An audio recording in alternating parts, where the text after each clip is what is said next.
আসসালামু আলাইকুম, কেমন আছেন সবাই? শীত তো চলেই এলো আর শীতের সময় কিন্তু আমরা সবাই মিষ্টি পিঠাটাই একটু বেশি খাই। কিন্তু যাদের ডায়াবেটিস আছে তারা কিন্তু মিষ্টি পিঠাটা একদমই খেতে পারে না, তাদের সমস্যা হয়। তাই ডায়াবেটিসের রোগীদের জন্য আজকে আমি নিয়ে এসেছি ঝাল ঝাল রুমালি পিঠা।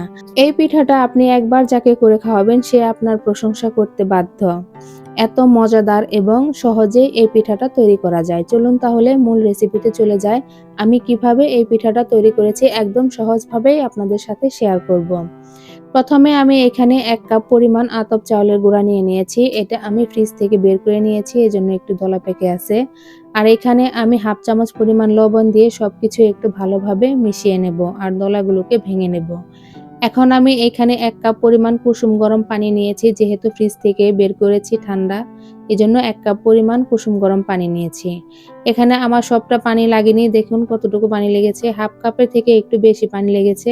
তো ব্যাটারটাকে আমি ভালোভাবে একটু মিশিয়ে নেব। মেশানো হয়ে গেলে এটাকে আমি ১০ মিনিটের জন্য রেস্টে রেখে দেব। রেস্টে রাখার পর যদি ব্যাটারটা একটু বেশি ঘন মনে হয় তাহলে সামান্য পরিমাণ আরেকটু পানি এড করে তারপরে ভালোভাবে মিশিয়ে নেবেন। এখন আমি চুলায় একটি কড়াই বসিয়ে দিয়েছি আর এখন এই কড়াইটাকে সামান্য পরিমাণ তেল দিয়ে একটু টিস্যুর সাহায্যে ভালোভাবে মুছে নেব। প্রথমে আমি একটি পাতলা কাপড়ের সাহায্যে এটাকে তৈরি করার চেষ্টা করেছি, তারপরে দেখুন আমার কিন্তু হয়নি একদমই। পরে আমি এই ব্যাটারের সাথে কিছুটা তেল মিশিয়ে নিয়েছি। আমি ইউটিউবে ভিডিও দেখেছি, তারা কিন্তু তেলের কথা বলেনি। তো আমি তৈরি করতে গিয়ে দেখি হয় না এভাবে। তাই আমি এই ব্যাটারের সাথে সয়াবিন তেল মিশিয়ে তারপরে একটি পাতলা নেট দিয়ে তৈরি করেছি। এটা হলো মিষ্টি আনার যে নেটটা থাকে ওইটা দিয়ে আমি তৈরি করেছি। তারপরে আমার পিঠাটা কিন্তু পারফেক্ট হয়েছে। এখন আমি এই পিঠার মাঝখানে মাংসের পুর দিয়ে দিয়েছি।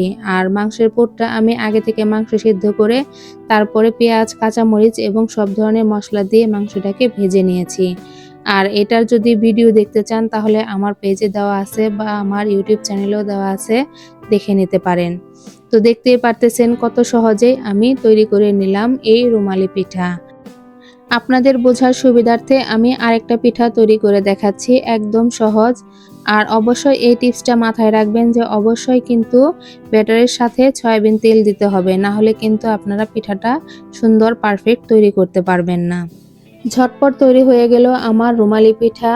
আমি একদম সহজভাবে আপনাদেরকে সব টিপস শেয়ার করেছি। অবশ্যই আপনারা একবার ট্রাই করলে পারবেন। আমি একটা পিঠা ভেঙে আপনাদেরকে দেখাচ্ছি ভিতরটা কত সুন্দর হয়েছে। আমার এই রেসিপি যদি ভালো লেগে থাকে অবশ্যই একটি লাইক এবং কমেন্ট করে দিবেন। আর আমার পেজে নতুন থাকলে আমার পেজের সাথে যুক্ত হয়ে যাবেন। ভালো থাকবেন সবাই। আল্লাহ হাফেজ।